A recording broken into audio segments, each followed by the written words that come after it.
Here to dive into industry trends with leading ETF experts, this is ETF Spotlight with Neena Mishra.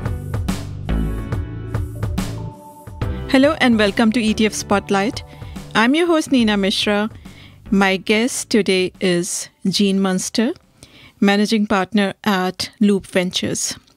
We're talking about tech stocks and the innovator Loup Frontier Tech ETF, ticker symbol Loup. Gene, welcome and thanks for joining us. Thank you, Neena, for having me. So let's talk about the market action first. Stocks have been on this epic roller coaster ride over the past couple of weeks. Last week, we saw the fastest stock market correction in history, and then the biggest one-day gain on Monday. And the wild swings have actually continued this week.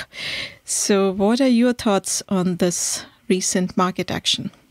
I think, first of all, make it clear is that I am not a contagious disease expert. Yes. I am a longtime tech investor. Mm-hmm. I also am a realist, and so I try to be studious in terms of what is fact and what is fiction. And what I can tell you is an example, a metaphor to capture how we're thinking about the market. Is imagine two ships that leave Los Angeles en route to Honolulu. One ship represents the overall market. The other is tech companies. And as these ships are pursuing, they hit a storm that is unexpected. It damages their radar, and this obviously is what we've seen more recently. Mm-hmm. And the damaged radar piece is important for investors because what it really illustrates is we don't know what's going on. And in a ship, I've never been on an ocean vessel ship, but the way I understand from nautical experts is when you hit a storm, you don't keep going forward, you go to safety. And so I think that's what the market is doing, is trying to find some level of safety. In this metaphor, the ship that is the market returns to Los Angeles for safety, and the ship that is the tech stocks goes off into some calmer waters, closer to Honolulu. Mm-hmm. What's important is that eventually the storm will subside. It's hard to say whether that's going to be in 1 month or 2 years from now, but eventually the storm subsides. Mm-hmm. And the reason why the analogy is relevant, the metaphor is relevant, is that the tech companies are closer to its destination because they ultimately provide and play into these undeniable truths, ways that the world is evolving that only these tech companies can capture in. And that's a lot of those themes are captured in our ETF. And the reason why the market is going to lag that return to on its voyage is because the market is burdened with companies across the board that don't have some of the same advantages about undeniable truths. For example, restaurants or airlines, apparel companies, things like that will have a negative impact. Mm-hmm. So, Neena, to put it together, I think that we have to brace ourselves that this could take a long time. And I think that for those investors who are lucky enough to be able to hold, I think that they should continue to hold a more tech-heavy portfolio because ultimately they play into truths that will be apparent even after the storm passes. Very interesting. So I agree with you that it's very difficult to predict the impact of this virus on the global economy. We don't know whether this would have a temporary impact or it would be a much deeper downturn. And as you mentioned, that quality tech stocks could provide some refuge to investors, and you recommend focusing on quality and stability by holding companies like Apple, Google, and Microsoft. Why these in particular? Well, those are some of the biggest ones, and ultimately the advantage that those companies have is a strong balance sheet. Mm-hmm. And why that's important is that other, maybe some smaller companies may not have the same strength to, after the storm passes, if it goes on longer, their balance sheets may be compromised. And so our view is that if you're the safest place to be here, is our view is that is in large cap tech, companies like Apple and Google and Microsoft. I think that tech more broadly is important to own, but it's that balance sheet, to answer your question, that balance sheet view, the importance of the balance sheet is what gives those larger cap companies an advantage in this type of a market. So you have actually been an Apple bull for a long time, and I saw that Loup Ventures 2020 tech predictions. They say that Apple would be, one of the predictions is that Apple will be the best performing FANG stock in 2020. And in fact, that was one of the predictions for 2019 as well, that Apple will be the best performing FANG stock in 2019. And Apple was actually up 84% in 2019, significantly outperforming all other FANG stocks. Now, Apple, as you mentioned, has a very strong balance sheet, but it has recently warned about supply chain disruptions and lower demand for its products in China.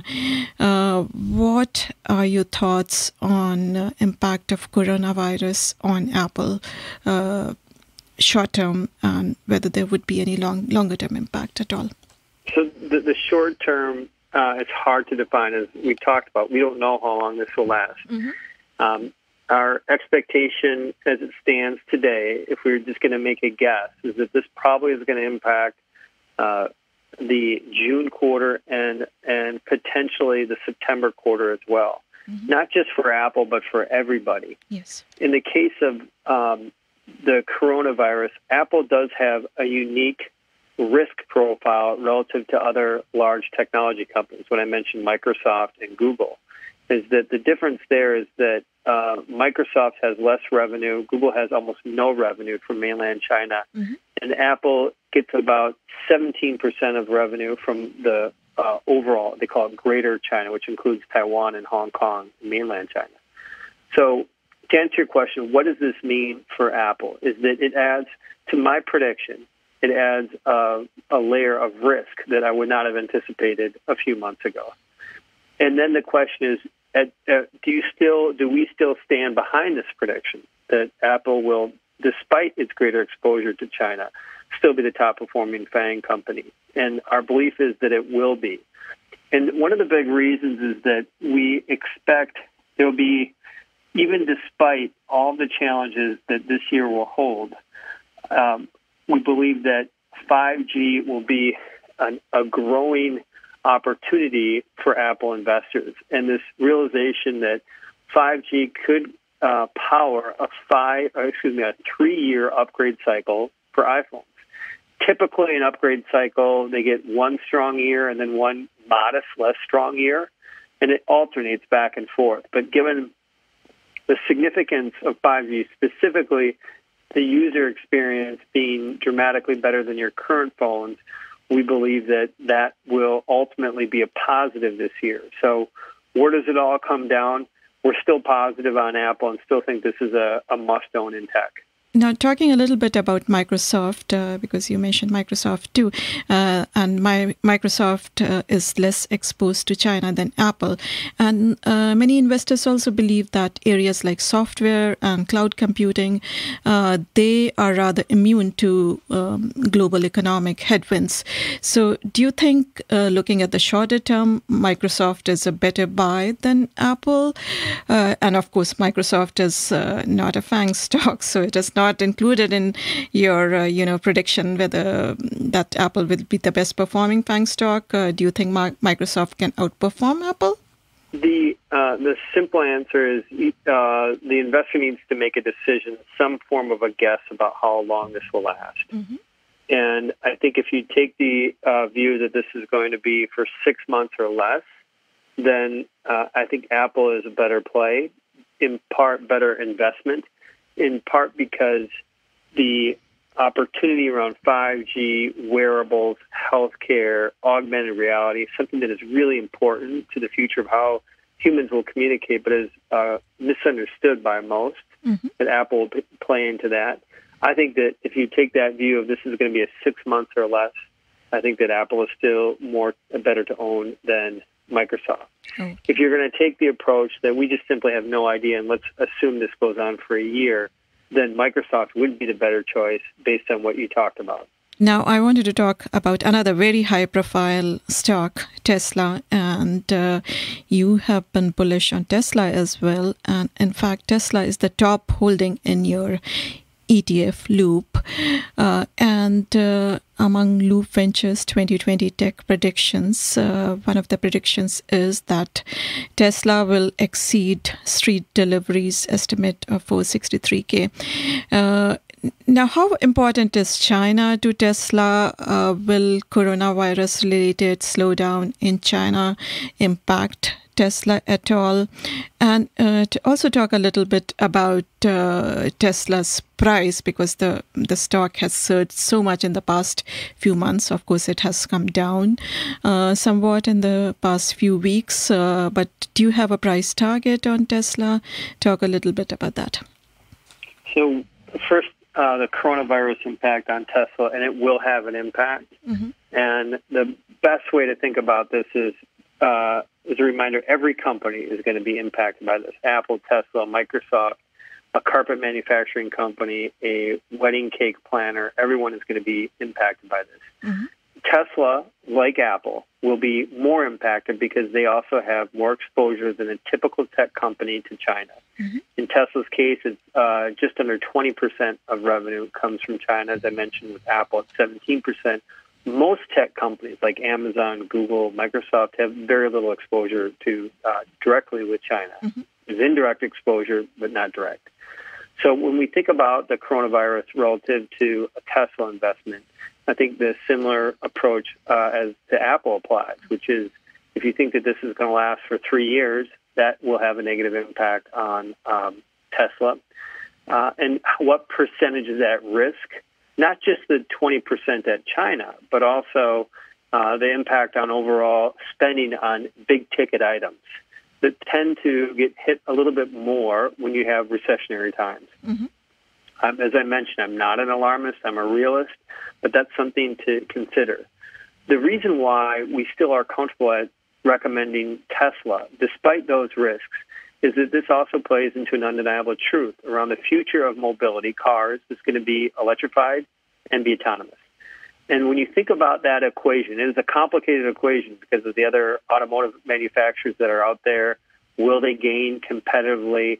The infrastructure that's needed to create charging networks, the technology and software and hardware to create autonomy, all of these make for what we believe is a competitive advantage for Tesla. And we think about in the context of Tesla essentially has had a 10-year head start in an area where a year head start is a major competitive advantage. Wow. So their ability to already have, call it 80% market share in the U.S. of electric cars allows them some advantages that are difficult for traditional automotive companies to replicate. And if I thought there's one piece that's misunderstood by investors is the position that traditional automotive is, the General Motors, Ford, Honda, Toyota, the traditional legacy automotive companies. I think they're in a worse position than most realize because I think even though they can produce an electric car, I think they will have difficulties producing that profitably at a price and selling it at a price where consumers are willing to buy it. And separately, I think that there's a gap in terms of what they're doing around autonomy. So you also asked what our price target is. We think more in terms of market caps and the potential. And so I don't have a specific price target, but I can say this.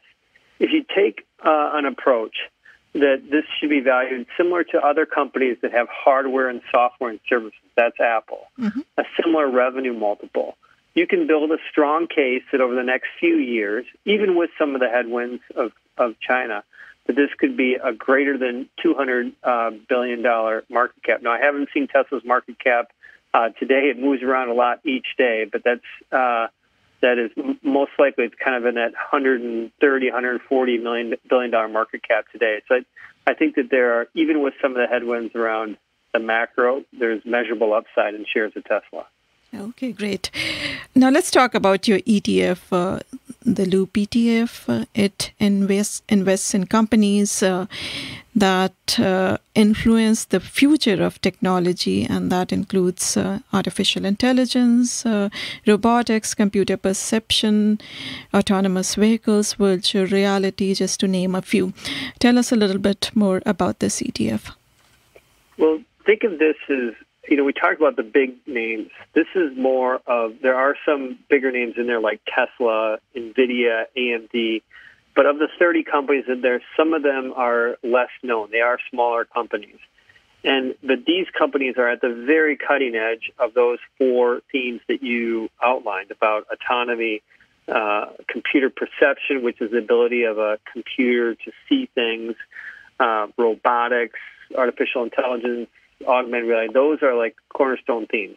So the first point that I want to mention is this ETF is really about owning the future, the next 10 years.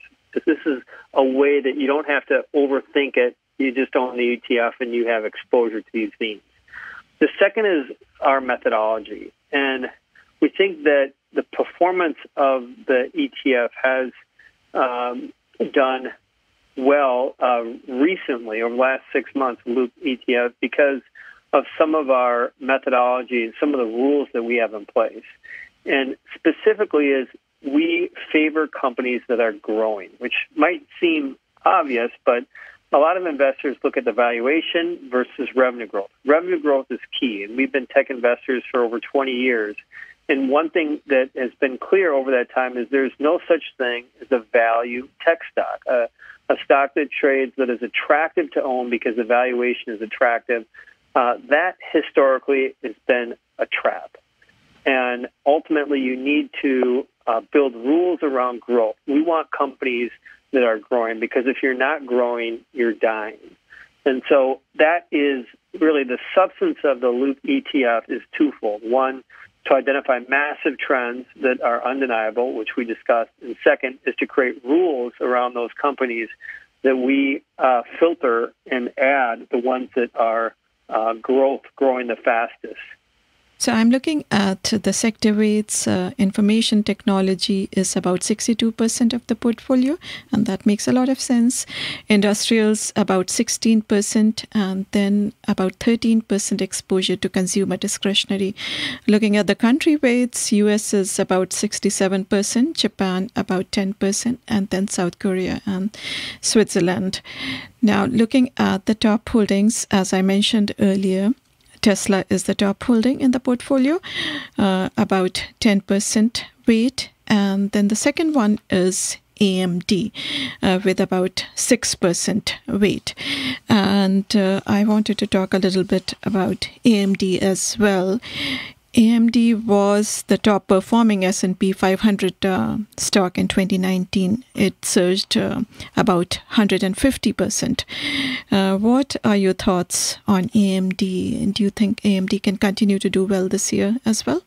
We do, and it plays into these. In AMD's case, it's around computer perception. It's basically the hardware that's doing the processing around everything from AI to robotics. There's another company that we have in the index, NVIDIA, which is very similar. They're both high growth companies that are capitalizing on this. And so to answer your question is, we feel good. We feel that they're the right companies because they have still these very large markets. And you just think about how computing is going to evolve over time. It's going to be a lot of that computing is going to be done at large scale. So if I may digress, is that today a lot of the computing is done on your actual computer. There's a processor on your computer or your phone. In the future, as 5G comes along, given the speeds are faster, is that real-time computing, that processing that is right now done actually on the device itself, can be done in the cloud. And so instead of thinking about what your latest chip is from Apple, your A12 chip, A13 chip, instead of thinking about that, imagine having the power of thousands of servers that are really enabling the experience on your phone or your computer. And companies like AMD and NVIDIA play into that. So talking about AMD and NVIDIA, as you mentioned, is included in the portfolio. It gets about 3.7% weight in the portfolio. So they are often compared because they operate in similar, industries. So between the two, which one do you think is a better buy? I think it's. I really don't want to answer the question because they're so close to one another. Okay. And I think you just need to own them both. Okay, fair enough. So looking at some of the other top holdings in the portfolio, Lumentum Holdings, that gets about 5.6% weight, and then ST Microelectronics, Baidu. Uber is another holding in the portfolio. It gets about 3.4% weight, and that also gets a lot of headlines. Could you tell us a little bit about some of the other top holdings that you like a lot? Yeah, Lumentum is one you mentioned that was just under 6%. Basically, they are cameras that enable augmented reality. Augmented reality is going to be the ability to paint the world around us with data. So instead of looking down at your phone to get information, you'll have some form of a wearable and look up, and that information will come. You'll be able to look at the real world, and also superimposed on the real world will be data. For example, you might look at a building and it will tell you what tenants are in the building, or a street, and it'll tell you the name, a car, the cost of it. There are many opportunities. A person, and maybe if you've met them before, will remind you their name. So that's what Lumentum's about, is powering those AR type of experiences. Maybe shifting over to Uber, we have picked that over Lyft more recently, and the reason in the last 6 months, and the reason is that just the growth, I think internationally has been stronger, and we feel that they've been able to, back to that idea about that growing theme, we think that their growth, even though the percentage growth is less than Lyft, it has been more stable than Lyft. And so we're just a believer that the future of transportation, all rules are off. This concept that everyone wants to own their own car is nonsense. And eventually what people really want to do is to be able to move around efficiently at a low cost. And we think companies like Uber are going to help provide that experience. Anything else investors need to know about this ETF? I think we covered it. It's just, this is for long-term investors who want to capitalize on undeniable truths that are still years away, but now is the time to be investing in it. Okay, excellent. That's all we have time for today. Gene, thanks again for joining us. Thank you. Thanks for listening. If you want to learn more about this ETF, please visit innovatoretfs.com. Make sure to be on the lookout for the next edition of ETF Spotlight, and also make sure to subscribe. If you have any comments or questions, please email podcast@sachs.com. This material is being provided for informational purposes only, and nothing herein constitutes investment, legal, accounting, or tax advice, or a recommendation to buy, sell, or hold a security. Do not act or rely upon the information and advice given in this podcast without seeking the services of competent and professional legal, tax, or accounting counsel. Publication and distribution of this podcast is not intended to create, and the information contained herein does not constitute an attorney-client relationship. No recommendation or advice is being given as to whether any investment or strategy is suitable for a particular investor. It should not be assumed that any investments in securities, companies, sectors, or markets identified and described were or will be profitable. All information is current as of the date herein and is subject to change without notice. Any views or opinions expressed may not reflect those of Zacks Investment Research as a whole.